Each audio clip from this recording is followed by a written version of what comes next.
The latest rhetoric out of Russia may feel a little too close to home for the United States.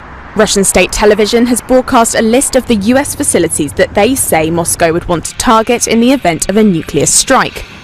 It included the Pentagon, the presidential retreat in Camp David, Jim Creek, a naval communications base in Washington state, and some already inactive centres. Fort Ritchie, a military training centre in Maryland that closed in 1998, and McClellan, a US Air Force base in California that closed in 2001.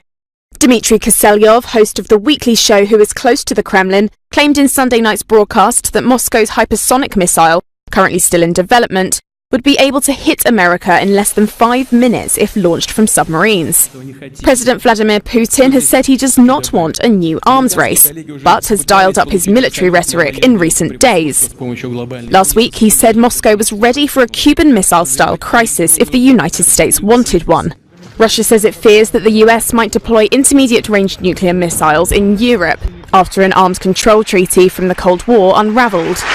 Washington says the US has no immediate plans to deploy nor place such missiles and has dismissed Putin's warnings as propaganda.